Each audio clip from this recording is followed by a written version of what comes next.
The smoke hit me first, thick, choking, black like ink swirling through the air. My lungs seized. I couldn't see the driveway, couldn't even see the steps to my front door. I stumbled out of the car, dropped the keys, didn't stop to pick them up. The world had dissolved into chaos. People were screaming. A neighbor's dog barked hysterically. But none of it mattered. All I could think of was her. My daughter. My baby. She was still inside. Flames clawed out of the kitchen window, like monstrous hands trying to escape, cracking the glass as if the house itself was crying out. I ran, barefoot, across the sharp gravel, every stone cutting into my skin. But I didn't care.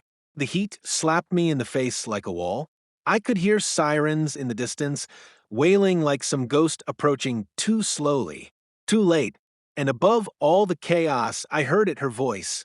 A faint, broken scream. My daughter. Mommy. I lost it. I didn't think. I threw my body against the door, but it wouldn't budge. The knob was already molten hot, searing my hand. I could hear the fire eating everything we owned, every photograph, every drawing she ever made, every birthday card she had carefully cut out for me with those tiny, trembling fingers. I screamed her name until my throat tore. Hazel. My voice vanished into the roar of the flames. I could hear her coughing, wheezing, sobbing from her room. She couldn't walk. She couldn't make it out on her own. And the fire was already there. I turned, looking for something, anything, to break a window. That's when a neighbor grabbed my arm, pulling me back, yelling something I couldn't hear. His mouth moved, but it was drowned out by the sirens that were finally arriving, flashing red and blue lights, slicing through the smoke. Firefighters leapt from the trucks. One of them held me back. I fought him, clawed at his uniform, screamed into his face. My daughter's inside. She can't walk. She can't get out. For a moment, time paused. He stared at me, saw something in my eyes, maybe the same thing I felt in my chest, a mother's terror, pure and ancient. He nodded once and disappeared into the smoke. My knees buckled. I collapsed on the lawn, coughing, crying, praying out loud to no one. Please, God, please don't let her die. Please. Flames burst through the roof. The structure groaned, cracking from within, like the house was about to collapse in on itself. Then everything went quiet, too quiet, and out of the smoke, emerging like a vision from hell, came the firefighter. He was carrying her, my daughter, wrapped in a smoke-blackened towel, her face covered in soot, oxygen mask strapped to her mouth, her little hands shaking. But alive. She was alive. I ran toward them, but my legs felt numb. Another neighbor held me upright as I took her in my arms and crumpled to the ground with her in my lap. She whispered something through the mask. I leaned closer. Her voice was barely audible, cracked, and full of smoke. She said, "Mommy, she was there." "Who, baby?" I asked, brushing the soot from her forehead. She looked past me into the distance and said, "The mean lady, the one from the meetings, she was outside." My heart stopped. The next day, when I reviewed the doorbell camera footage, what little survived the fire, I saw her, Karen, the same woman who had filed complaint after complaint, who hated our wheelchair ramp, who told me my daughter was lowering property values. She was there, 10 minutes before the fire, standing on our porch, pouring something on the welcome mat. Then she looked into the camera and smiled. I dropped my phone. Everything around me shattered. My trust, my sense of safety, my belief that no one could be that evil. I thought the worst was over, but that was just the beginning. What happened next would uncover secrets, cover-ups, and a level of hatred that I never imagined possible in my own neighborhood. Because when an HOA Karen wants control, she doesn't just write angry letters. Sometimes as she lights the match, before the fire, before the sirens, before the nightmares that still jolt me awake, in the dead of night, there was peace. A rare, precious kind of peace. The kind you don't recognize until it's gone. We had just moved into what we called our forever home, a modest, 2-story house tucked neatly in a quiet cul-de-sac in Willow Bend, a suburban neighborhood just outside of Portland. Tree-lined sidewalks, kids biking after school, friendly smiles from neighbors tending flower beds. It was the kind of place where people still waved when you drove by. For us, it was more than just a house. It was a symbol of hope. You see, my daughter Hazel was born with spina bifida.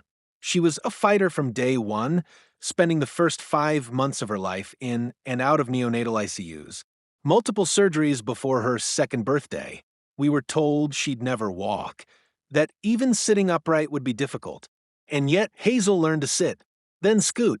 Then she mastered her bright pink wheelchair with a mischievous sparkle in her eye like it was a rocket ship. She wasn't just surviving. She was living, but the world isn't always made for people like Hazel. Sidewalks without ramps, playgrounds with gravel and mulch, classrooms too narrow for her chair, every step of her young life had been a quiet battle. My husband, Daniel, and I promised ourselves that one day we'd find a place where she wouldn't have to fight for the basics. A home she could call her own, one that wouldn't make her feel like an outsider. Willow Bend seemed like that dream. The house had wide doorways, space for ramps, and a big backyard with a tree perfect for hanging a swing. We poured our savings into it. Daniel, a software engineer, picked up contract work on weekends, and I took freelance marketing gigs at night just to make it work. Every dollar we earned went toward making the house accessible. We installed a stair lift, a lowered sink, voice-activated lights, and most importantly, a long, sturdy ramp at the front entrance. That ramp became Hazel's runway. She would zoom down it with reckless laughter, sometimes wearing her superhero cape, arms outstretched like wings. I would watch her from the window, my heart full in ways I never thought possible. She had freedom here. She had independence. She had dignity. But peace, like so many good things, never lasts forever, especially in neighborhoods run by HOA boards.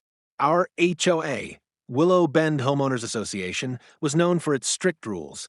Monthly newsletters detailed violations ranging from faded mailboxes to grass that was over 3 inches tall. There were whispers among the neighbors about board members fining people over garden gnomes or Halloween decorations. We thought it was just suburban exaggeration. After all, we weren't putting up disco lights or painting the house purple. We were a quiet, law-abiding family. Then came the letter. A month after we moved in, we received a warning notice in the mail. Your property is not in compliance with community aesthetic standards. Please remove or modify the front ramp to preserve neighborhood uniformity. I stared at it in disbelief. Modify the ramp? The one Hazel used every single day to enter her own home? The very thing that gave her independence? Daniel called the number on the letter, politely explained that the ramp was a medical necessity and fully ADA compliant. They said they'd look into it. 2 weeks later, a second notice came. This time with a fine $250. We were stunned. That was the first time we met her in person. Karen. She was the president of the HOA. Short, tightly wound, and always dressed like she was attending a garden club funeral. Her lips were painted in a shade of red, so sharp it looked weaponized. She stood on our porch uninvited one afternoon while Hazel and I were potting some herbs on the front steps. Karen didn't smile. She didn't wave. She glanced at Hazel, then at the ramp, and said flatly, "We've had some complaints. It's unsightly. The board voted to request removal. We don't want the neighborhood looking too." She paused, her eyes flicking to Hazel's wheelchair, clinical. I stared at her, dumbfounded. My daughter was sitting right there, listening, understanding. You want me to remove my daughter's ramp? I asked, steady but cold. Karen tilted her head, as if I had just failed to understand common sense. You can always use a back entrance. Or carry her. Carry her. Like she was luggage. That was the moment I saw it. Not just rudeness or ignorance, but something colder. Something mean.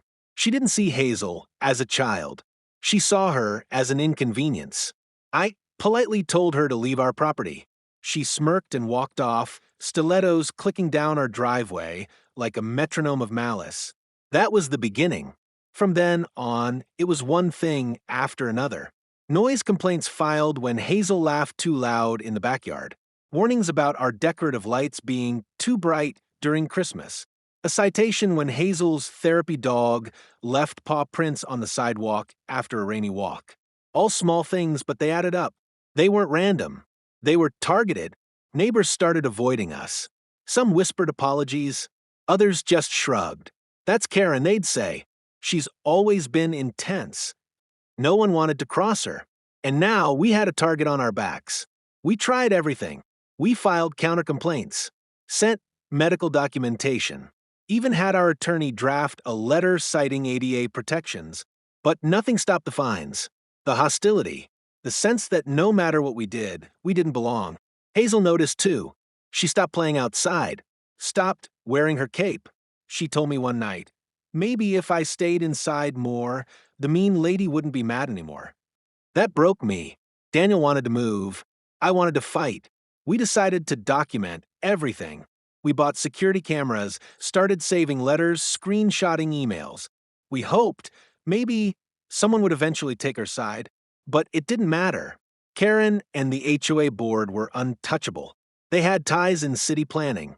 They hid behind legal gray areas and HOA bylaws written in language designed to confuse. Every time we tried to challenge them, they pushed back harder. And yet, something told me this wasn't just about a ramp. It was personal, obsessive. I caught Karen driving slowly past our house more than once. Once, I saw her park 2 blocks away and walk her dog in front of our yard.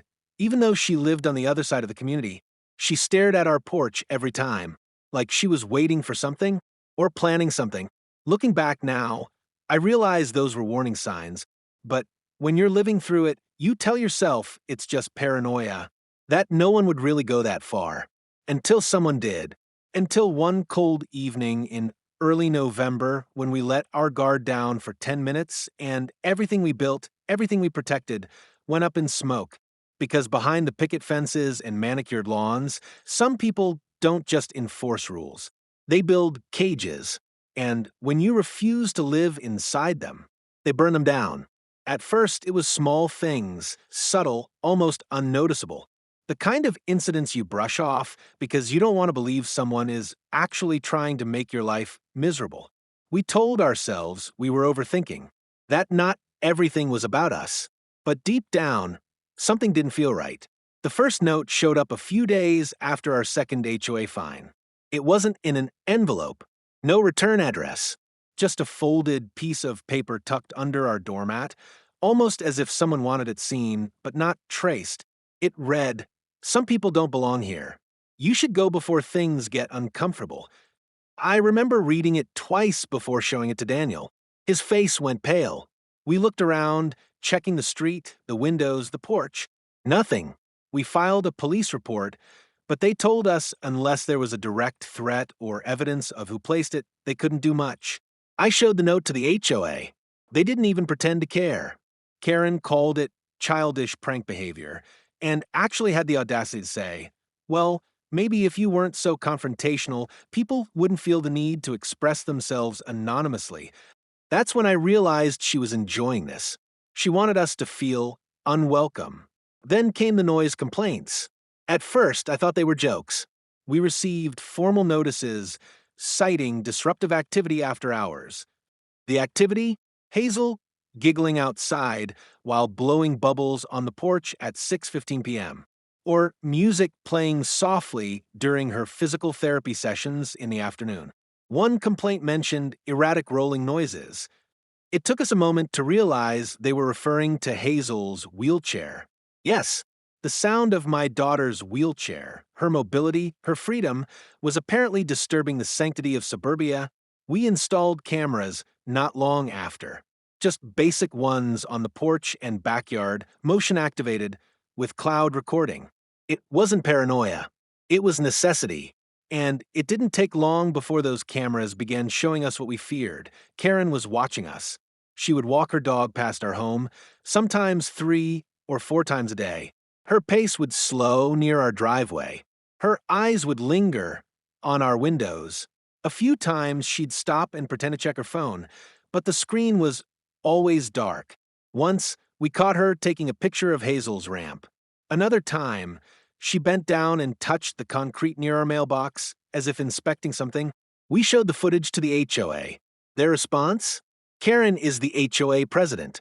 She's allowed to monitor compliance with community standards. Compliance. That word started to haunt me, as if Hazel's very existence was non-compliant. Then the little things started disappearing. Solar lights from our garden. Hazel's wind chimes. A small chalkboard she loved to write her daily affirmation of the day on. Gone. No broken pieces. No wind. Just gone. We checked the security footage, but the front camera never caught it. Someone was coming around the side, avoiding the obvious angles. We added more cameras, but by then it felt like we were prisoners in our own home, not residents. One morning, I stepped outside to find the ramp coated in raw eggs. Sticky, dripping, stinking in the summer heat. Hazel had been so excited that morning, she was set to present a poem she wrote at her school's assembly. She cried when she saw the mess, not because of the eggs, but because she couldn't use the ramp. She thought it was her fault. I shouldn't have made it pink, she whispered, ashamed. Maybe she wouldn't hate it so much if it was gray. That night, I didn't sleep. I sat in the hallway with the lights off, watching the security feed like a hawk. Daniel and I took turns for weeks. We were on edge, jumpy at every creak. Hazel started wetting the bed again. She asked to sleep in our room. The light in her eyes was dimming. The final straw came when Hazel's therapy dog, Charlie, came back from the yard limping. He wasn't a fragile dog, a sturdy golden retriever, trained to alert us if Hazel fell or had trouble breathing. We rushed him to the vet. They found glass in his paw. Tiny, deliberate shards, the kind you don't just accidentally leave lying in someone's yard. He needed minor surgery. Hazel was inconsolable. She blamed herself again. That day, I stormed into the HOA meeting. I didn't care about rules or decorum. I laid out pictures, vet records, timestamps, everything. Karen sat at the end of the table with her arms folded, her face unreadable. "You need to do something," I said, holding up the police report about the dog. "This has gone too far." Karen leaned forward and replied coolly, "There's no evidence any of this is related to the HOA. And if you're going to keep accusing people, you should prepare for legal consequences." Legal consequences. That was her answer to everything. No sympathy, no shock, just cold, careful distance, the kind people use when they're hiding something. As I left the room, one of the other board members, a man in his late 50s, always quiet, looked away. I caught it, that flicker of guilt, that silent knowing. I realized then that Karen wasn't acting alone. She had people who looked the other way, who let her do what she wanted because it was easier than standing up to her. We were alone, surrounded by smiles and silence. Our dream home had become a fortress, not to keep people out, but to keep one woman from destroying our peace. And she wasn't finished. Because the thing about people like Karen, they escalate. And we were about to learn that the hard way. If the first few months in Willow Bend had felt like a slow, creeping storm, what came next was the downpour, relentless cold, and full of danger. Karen had tested our boundaries. She had chipped away at our sense of safety with pettiness, cruelty, and intimidation. But now, she wasn't just trying to make us leave. She wanted us to suffer first. It started with the mailbox. One morning, I found it open, bent slightly forward. At first, I thought it was a careless delivery. Then I noticed the edges jagged, as if someone had pried it open with a tool. Inside was a red envelope with no stamp. Just one typed line, "You don't belong here. She'll be next." I read it again and again, hands trembling, mind racing. She'll be next? My daughter? The police once again logged it, shook their heads, told us to stay alert, but without fingerprints or a witness, there wasn't much they could do. Daniel insisted we add motion sensors around the mailbox and driveway. We upgraded our cameras to high-definition night vision. Our home, once filled with warmth and laughter, now looked like a security compound. Still, the attacks grew bolder. A week later, we came home to find our outdoor breaker box wide open. The power had gone out an hour before we arrived. The refrigerator was warm. The baby monitor in Hazel's room was dead. Her medical alert system, the device that connects directly to emergency services if her vitals drop, had shut down. I called the electrician. He said someone had pulled the main switch. Could have been a neighborhood prank, he offered weakly. But I knew better. Whoever did it hadn't just flipped a breaker, they had disabled safety. They knew what they were doing. And they weren't just trying to scare us anymore. They were trying to hurt Hazel. Silently, indirectly, like cowards. That same night, I heard the noises. It was past midnight. Daniel had just gone to bed, and I was still awake, half watching the baby monitor, half scrolling through legal aid forums on my laptop. Then a soft scraping sound outside Hazel's window, like nails or wire brushing against the siding. I muted the monitor, leaned toward the blinds. Then I heard it again. Scrape, pause. Scrape, scrape, thud. I froze. My heart pounded in my ears. I didn't want to startle Hazel, so I crept quietly down the hallway, phone in hand, camera app ready. I lifted the blinds just an inch and saw nothing, just the moonlight washing over our backyard. But when we reviewed the porch camera feed the next morning, it caught something we hadn't seen. A tall figure, wearing a hood, walking through the side gate. The timestamp showed 12:48 a.m. The motion light had been disabled. The figure stood outside Hazel's room for 6 full minutes, crouched low, facing the window. Then it backed away and left. We sent the footage to the police. They said it was unclear and unidentifiable, and again, no arrest, no charges, no help. Karen, when asked, shrugged it off. If you feel unsafe, perhaps this isn't the right neighborhood for your family. That word again. Right neighborhood. Daniel wanted to move more than ever. I wanted to burn the whole HOA to the ground. But Hazel was different. Despite everything, she stayed strong. She started journaling, drawing. One page caught my eye one morning. It showed a stick figure in a wheelchair surrounded by flames. Another figure stood nearby, with red lips and triangle eyes. Who is this? I asked gently. Hazel looked away. She watches me, she said softly. I don't like her eyes. I knew then. Karen wasn't just intimidating us. She was haunting our daughter. That same week, Hazel's therapy swing snapped while she was on it. We had double-checked the knots, reinforced it with safety clips. She wasn't hurt, just shocked. The straps had been cut halfway through. Frayed, but hidden beneath the cover. We contacted a lawyer. Finally, we had no choice. But lawsuits take time. And Karen moved faster than courts ever could. Just when we thought it couldn't get worse, we discovered the back fence had been spray painted. A single phrase in bold black, burn it down. That was the moment I broke. We packed Hazel into the car that night and drove to a hotel.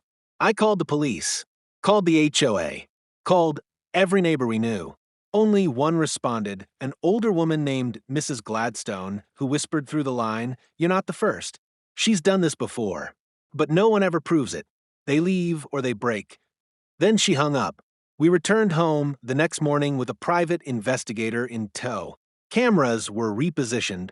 A motion sensor alarm was added to Hazel's window. Every inch of our property was photographed, documented, locked down. But still I felt it. That sense of eyes on us. That electricity in the air, like static before a storm. And then came the break-in attempt. It was 2:43 a.m. Hazel's window alarm triggered. Daniel shot out of bed and grabbed the bat he kept near the door. I pulled Hazel into the hallway and held her tight. The security lights flashed on. Whoever it was, they were already gone. But they had left behind something else. A gas can. It was tucked beneath the window, behind a bush. It wasn't full, just enough to make a message. When police arrived, I showed them the can, the footage, the alarm log. They called it suspicious trespassing. But I knew what it was. It was preparation. She wasn't trying to scare us anymore. She was planning something. Karen wanted us gone. Not just physically, but mentally, emotionally, spiritually broken. She wanted our home to feel like a prison and our future to feel like a curse. And as I looked into Hazel's tired eyes the next morning, saw the fear, the quiet sadness, the courage trying so hard to hold on, I made a promise I would soon be forced to keep. If it came down to it, I would burn every rule in that neighborhood to the ground before I let anyone hurt her again.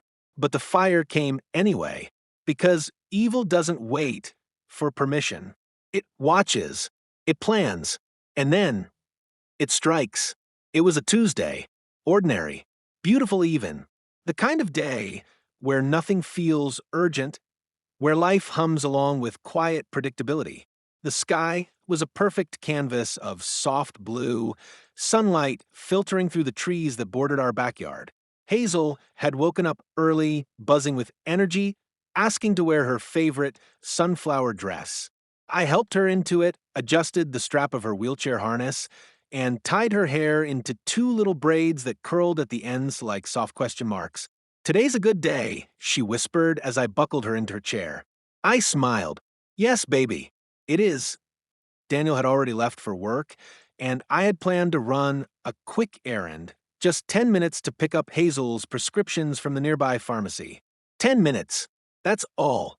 I made sure Hazel had her favorite book, her communication tablet, and her emergency pendant clipped to her shirt, the one that could send out an alert to me and emergency services if pressed. I kissed her forehead, told her I'd be right back, and stepped out the door. The house was calm. Still. Everything in place. Hazel waved from a front window as I backed out of the driveway. I remember that image so clearly now, her small hand pressed against the glass, her smile framed by sunlight. I turned the corner. 10 minutes. That's how long it took to change everything. I was halfway to the pharmacy when my phone buzzed with a local alert. Residential fire reported on Oak Ridge Lane, emergency services en route. Oak Ridge Lane. Our street. A second later, a call came in from my neighbor, Terry. I picked up with shaking hands. "You need to come home. Now." His voice was strained, high-pitched. "It's your house. It's on fire." I didn't ask questions. I didn't think. I slammed my foot on the gas and sped through every red light I met. Horns blared. Tires screeched. My heart pounded so hard it drowned out every sound. I kept screaming, "Please no. Please, God. Not Hazel." My hands were shaking so violently on the wheel I could barely hold it. I could already see the smoke rising before I reached the street, thick black, roiling into the sky like a warning from hell. Neighbors were in their yards, mouths covered, eyes wide. Someone was yelling. A child was crying. But it all blurred together in a tunnel of fear as I turned the corner and saw the full horror. Our home, our sanctuary, was ablaze. Flames licked at the roof. Windows exploded in bursts of heat and pressure. The wooden porch crackled, the railings collapsing into ash. It looked like the mouth of a beast, angry and alive, feeding on everything we had built. And she was still inside. Hazel. I jumped from the car while it was still rolling. My legs barely held me as I ran toward the front steps. Someone tried to stop me, maybe a neighbor, maybe a firefighter, I don't remember who. I screamed her name over and over. "Hazel." No response. Just fire. I tried the door. The handle was molten. I screamed again. I couldn't think. I couldn't breathe. My mind was only one word. Inside, inside, inside. I ran to the side of the house where her room was, and that's when I saw it, her small hand pressed against the glass again. But this time, it wasn't framed by light. It was wrapped in black smoke. Her eyes were wide with terror. She was coughing, mouthing something I couldn't hear. The glass was fogging up from the heat. I grabbed a garden rock and smashed the window with everything I had. Glass shattered, slicing into my arms. Smoke poured out like a monster released. I reached in, not even thinking about the flames crawling up the walls behind her. "Hazel, grab my hand." She was trying, but the wheelchair was jammed. The fire had reached the carpet and melted parts of it. She was trapped. That's when I felt a pair of strong arms pull me back. A firefighter. "I've got her," he shouted, putting on a mask. "Back up. Please. Let me in." He disappeared through the broken window. I sank to the ground, shaking uncontrollably. Everything slowed. The world turned silent, like someone had hit mute. I stared at the flames, my hands bleeding, my skin singed, and waited. Seconds felt like hours. Then a shape in the smoke. The firefighter was back, carrying her. My baby. Her face was covered in soot, her body limp, but she was breathing. She was breathing. I ran to her, collapsing as he handed her me. I held her against my chest and sobbed. Her little hand gripped my shirt weakly. I couldn't get out, she rasped. I know, baby. I know, I whispered. Paramedics arrived. They put her on oxygen, checked her vitals, loaded her into an ambulance. I rode with her, clutching her hand, numb and shaking. My brain refused to process what had just happened. Our home, her room, her safety, all gone. But something else haunted me. Hazel whispered something to the paramedic. He looked confused and turned to me. She says someone was watching her from the window. I froze. What do you mean? I asked her gently. Hazel coughed and said, before the fire, she was outside. The lady, the one with the red mouth. Karen. I didn't want to believe it, but I knew it. Back at the house, fire crews fought for hours to save what they could. Most of the structure was lost. Smoke damage, water damage, complete roof collapse. Daniel arrived later, fell to his knees when he saw the wreckage. We held each other and cried. The fire marshal found signs of arson. Accelerants near the front porch.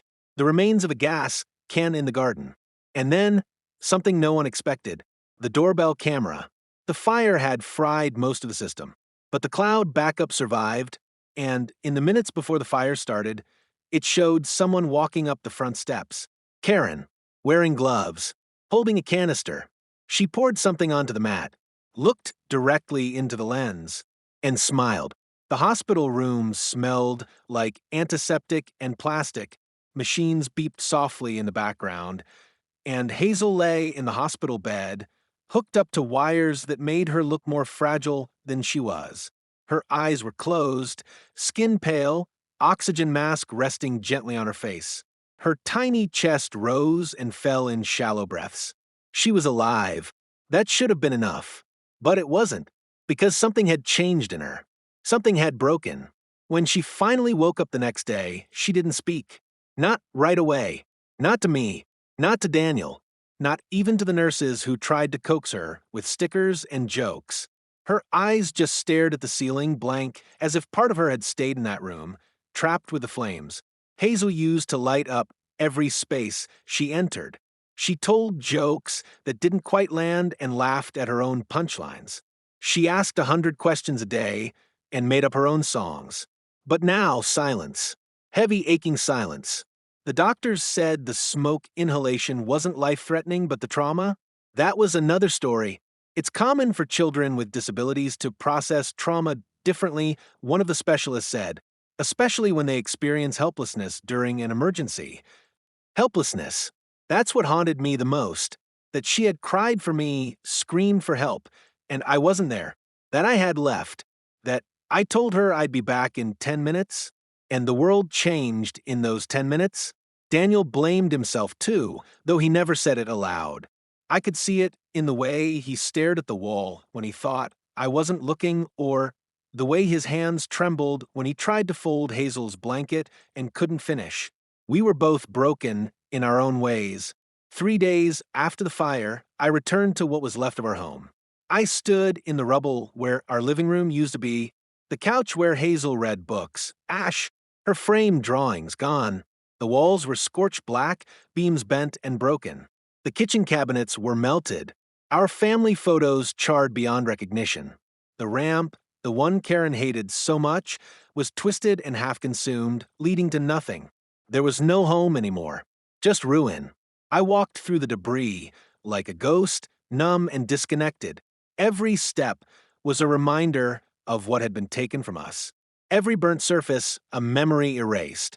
And then came the anger, the kind that simmers low at first until it boils over. I wanted someone to answer for this. I wanted someone to feel what we felt. I took the fire marshal's report, the photos, the video footage, all of it, and went straight to the police. They took the report. They asked questions, promised they'd investigate thoroughly. But I knew how it worked. Karen had connections, friends on the board, friends in city council, people who thought the HOA was untouchable, that neighbors like us were just troublemakers. When we asked for a restraining order against her, the officer's tone shifted. We'll have to confirm intent first, he said. Might take a few days. A few days, she tried to kill my daughter. That same week, we reached out to the HOA for an official comment, not as neighbors, but through our lawyer. Their response was as cold as ever. The HOA is not responsible for the independent actions of individual residents. Any suggestion that the association condones or is linked to the unfortunate events at the family name residence is categorically false.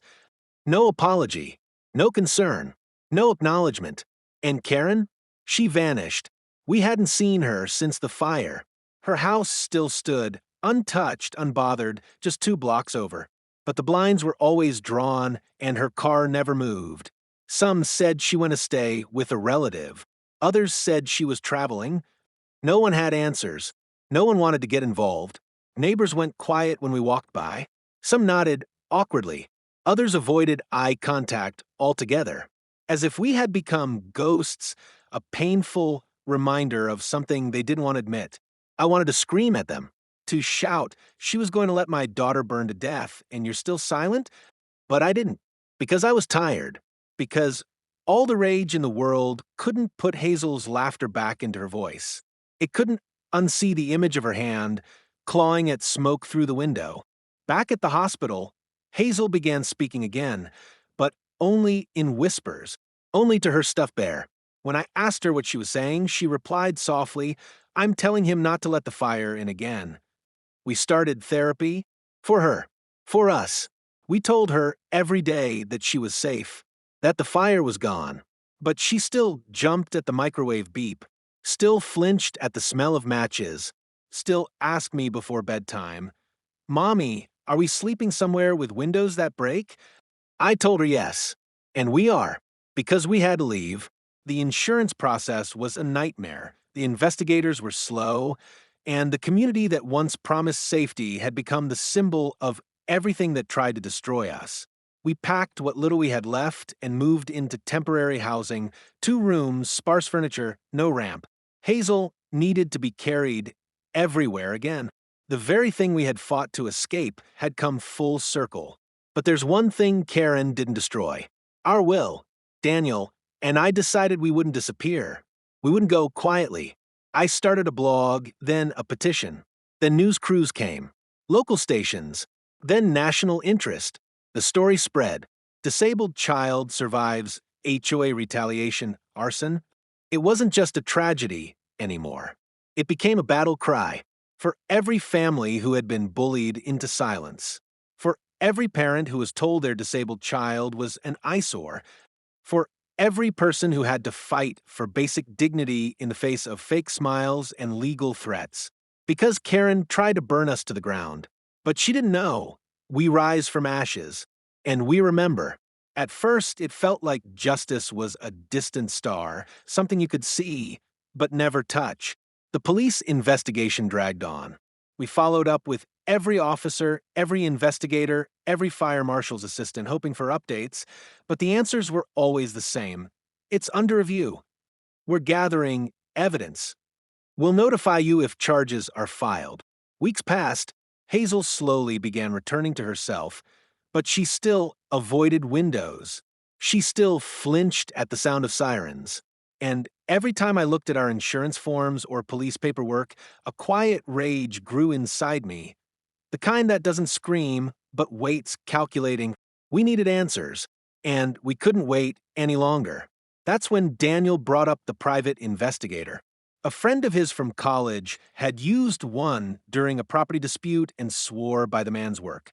His name was Reed Nolan, a quiet, sharp-eyed former NYPD detective who now specialized in high-profile HOA corruption cases. When I first met him, he didn't talk much, just listened, took notes, observed everything from the footage we had to Hazel's quiet reaction when he greeted her. Reed agreed to take the case immediately. His first step was pulling Karen's background. What he found sent chills down my spine. Karen Simmons wasn't just the president of our HOA, she was also the younger sister of Walter Dean, the vice president of Willow Bend's HOA board, and a longtime political donor with quiet ties to the local planning commission.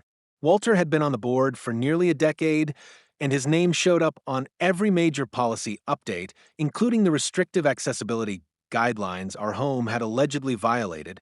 Karen had power, but Walter gave her protection. Reed dug deeper. He accessed purchase records from the local hardware store, and there it was. On the morning of the fire, a security camera captured Karen purchasing 2 red gas canisters, a funnel, and nitrile gloves. She paid in cash, but the timestamp? Exactly 2 hours before the fire began.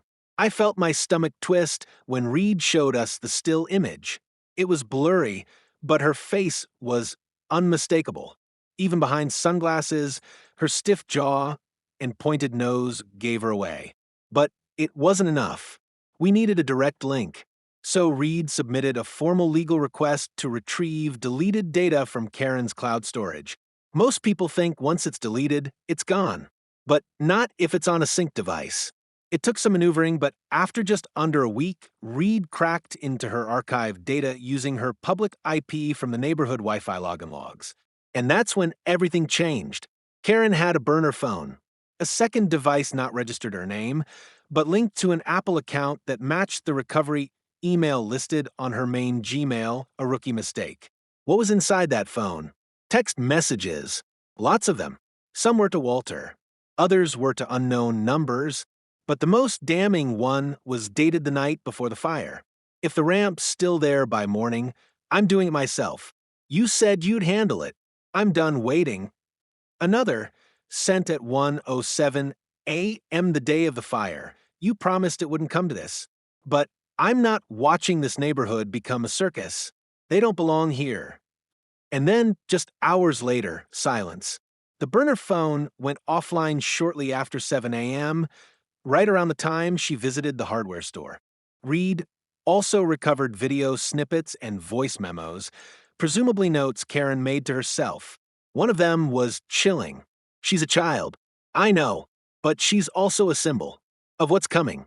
If we don't push back now, they'll tear down everything this place was built on. We have to set an example.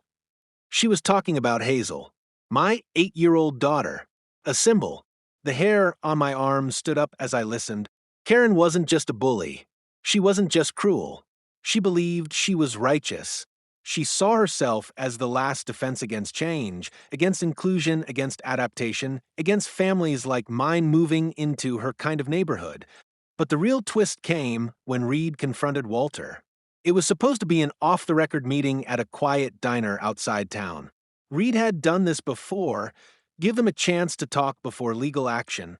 Walter showed up in a navy blazer, all polished smiles and polite shrugs. But when Reed played the voice memo, that last one, where Karen practically confessed, Walter didn't blink. He simply said she shouldn't have had to take it that far. That far? As if arson was just another bullet point on the HOA code enforcement policy. Walter knew. Maybe he hadn't poured the gasoline himself, but he had allowed the rage to grow, fed it with silence, defended it with power. He had protected Karen, erased complaints against her, even approved a reimbursement request for maintenance-related safety materials dated 2 days after the fire. A reimbursement for the gas cans. The cover-up was deeper than we thought.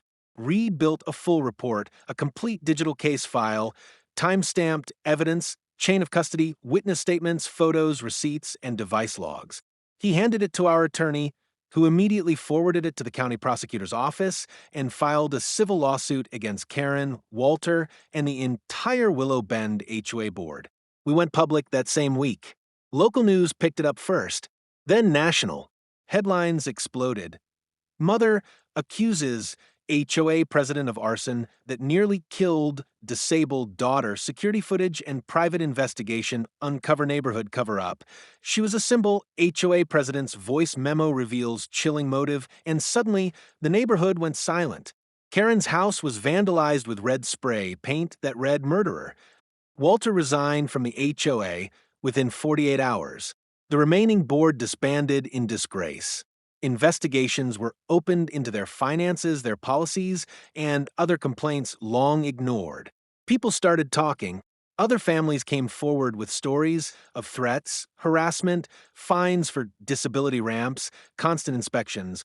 Karen had created a culture of fear, and Walter had built the scaffolding. But not anymore. For the first time since the fire, I felt something I hadn't felt in months: control. This wasn't just about justice for Hazel. This was about stopping a system that let hatred hide behind bylaws, that masked cruelty in procedure, that used power to erase people like us. And now that mask had been ripped away for everyone to see. The courtroom was colder than I expected, not in temperature but in energy: stiff suits, shuffling papers, the soft hum of a malfunctioning ceiling fan. Yet beneath all that quiet monotony was a storm waiting to break. Years of discrimination, months of trauma, and one moment of monstrous cruelty finally laid bare before the world.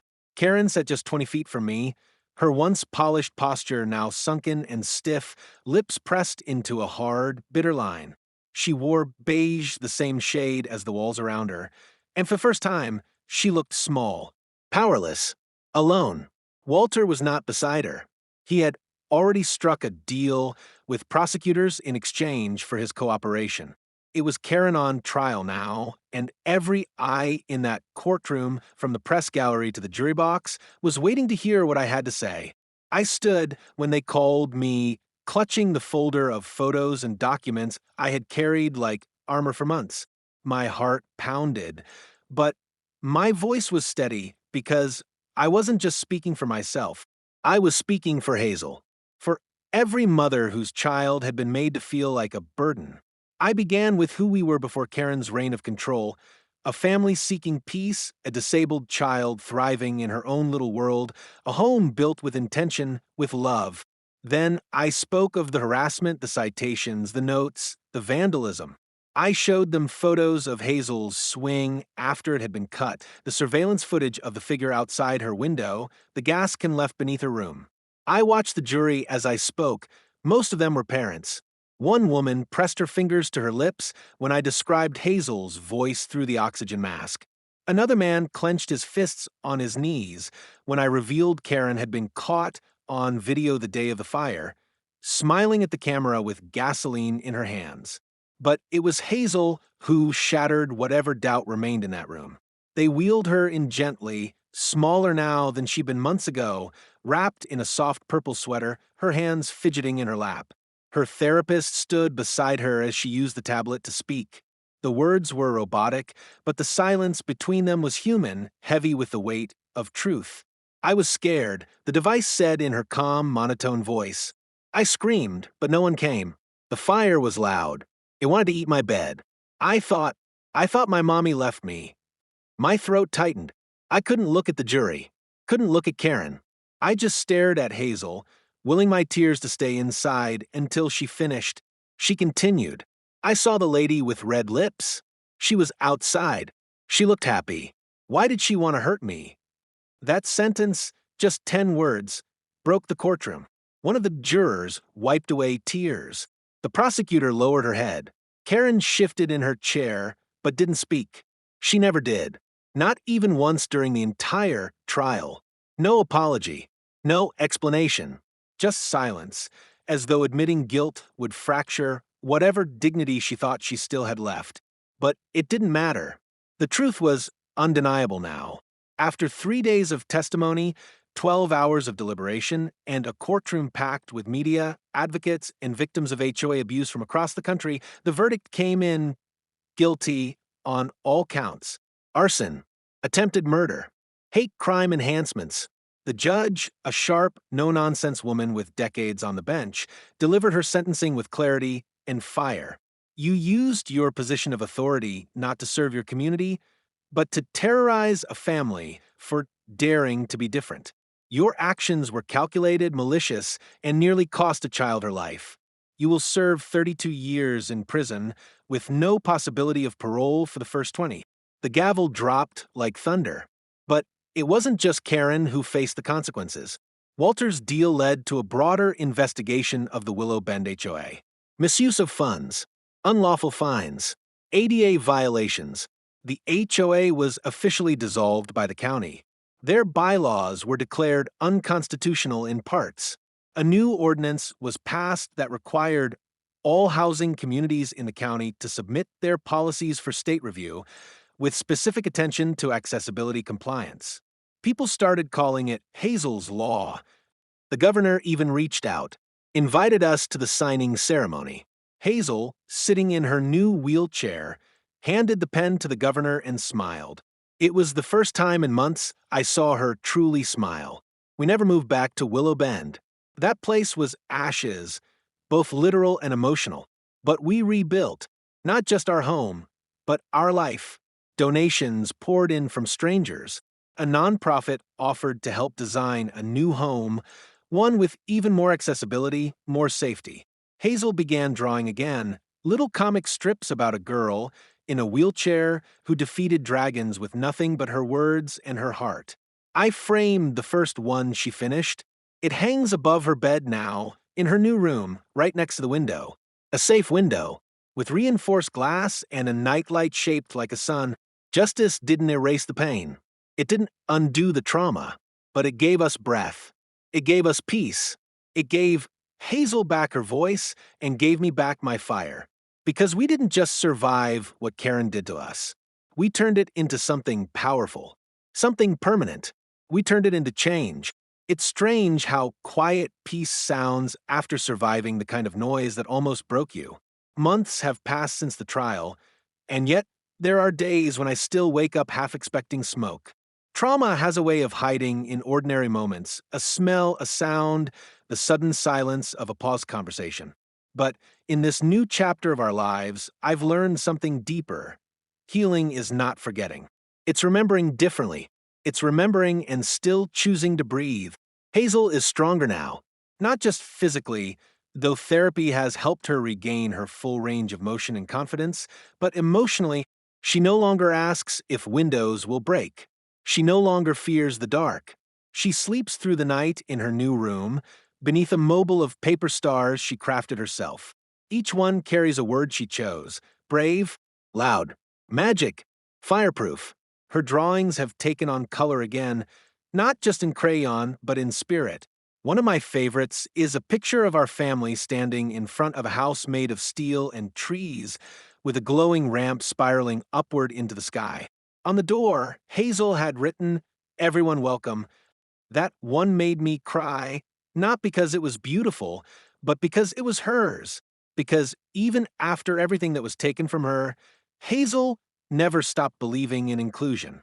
She never stopped believing people could do better. And maybe that's what real strength is. Not power, not control, not rules hidden in fine print, but love that doesn't flinch, hope that refuses to go quiet. We started a foundation, Hazel's Light, with the goal of providing safe, accessible housing solutions for families with disabled children. What began as a desperate fight for our own daughter became a mission to protect others. We've helped revise HOA laws in 3 states already. We've connected families with legal teams, with architects, with advocates who know that a ramp is not an eyesore, it's freedom. That a voice through a speech tablet is no less powerful than one spoken aloud. That difference is not something to fear. It's something to build around. The community that once turned away now writes us letters. Some send donations. Others send apologies. One even sent a drawing from their daughter, a picture of Hazel, with a cape, flying. "She's my superhero," the note read. I keep that one in my wallet. And as for me, I'm still learning, still healing, still occasionally standing in the middle of a quiet room and feeling the weight of everything we've survived. But I don't carry it alone anymore. I have Daniel. I have Hazel. I have a fire in me that won't go out again. Not ever. Because I know now, the strongest people aren't the ones who shout the loudest. They're the ones who hold on, who rebuild from ash, who turn pain into purpose. We were nearly erased, but we came back louder. We came back lit. And now we light the way for others. If this story moved you, if it made you feel angry, heartbroken, or inspired, don't let it end here. Share this video. Speak up for those who can't. There are families right now living in fear, silenced by power and hidden by policy. Help shine a light on them. Help make sure no child ever fears their own home again. Backhand index pointing right, subscribe to our channel, HOA Karen. where we expose the real stories behind neighborhood injustice, disability discrimination, and the battles families fight just to live in peace. Your voice matters. Your share could save someone's life. Your support fuels this mission. Speech balloon comment below if you faced HOA abuse. Let's build a community that uplifts, not one that burns.